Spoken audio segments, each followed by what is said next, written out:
So I'm in the only place of peace in a hostel.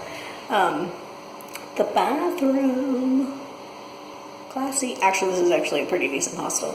I have like a room in a dorm room with like 8 beds in it, but last night there was like 4 of us, and tonight it's just 3 of us, so it's like actually pretty chill. Awesome. And having like a bathroom that you can close off to yourself, amazing.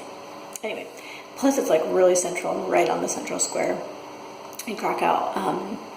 So today I realized some good tips about traveling alone. I brought my running gear, so I went on a run this morning, which was really nice. There's like this medieval like central part of town, and then there's actually like this rim of park all the way around it. So I did a run out there about 3 miles, which was nice. I haven't been running for a long time, just because my knees have been bothering me, but it hasn't gotten any better or any worse, I guess. So I'm just like, whatever, I'm going on a run.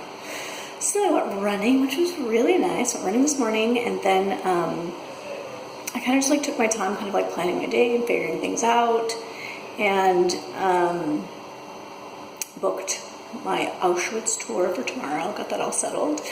And then I kind of just headed out a little bit, 10:30, 11 today, and went, oh yeah, I did, well, first of all, I was listening to the book Schindler's List, because that took place here in Krakow.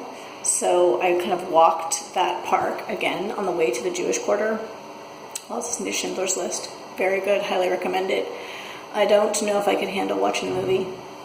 It's pretty, it's not the most like intense. There's a lot of other more intense like World War II books, but still, the subject matter's intense.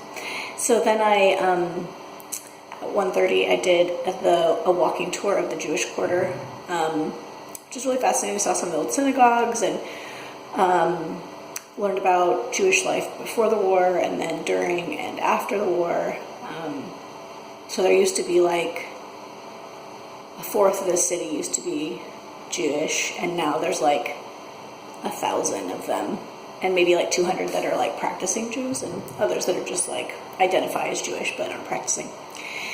Anyway, so we saw like the walls of the ghetto, and we learned about a little bit about life at that time, and saw a memorial, like these really interesting, like it was just empty chairs in this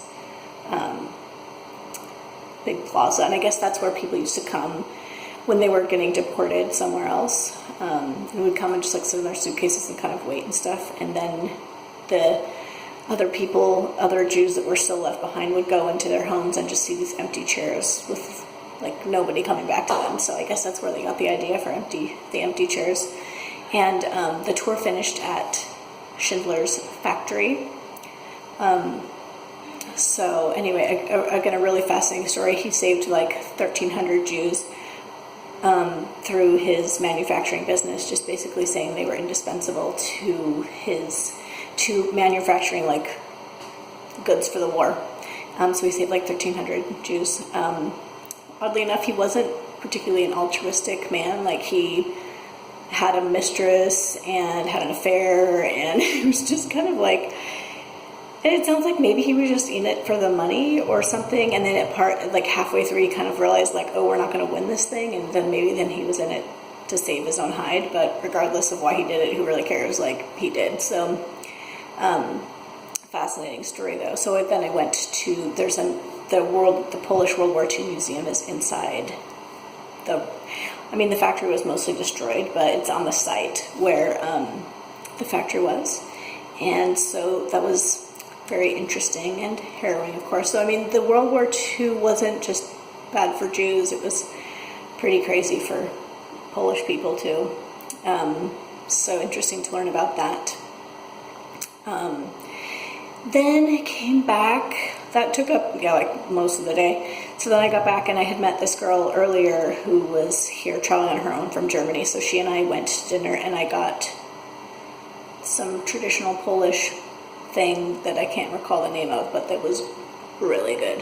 And it's just like, it's a warm summer night, and like our hotel is right on the plaza, so we just went to a little restaurant right out in the plaza and just had a really nice meal outside. now I'm calling it a day because, again, yeah, tomorrow is Auschwitz early in the morning. So, so far, really have loved Poland. Been totally fascinating, and I think it's going to be another good day tomorrow. Looking forward to it.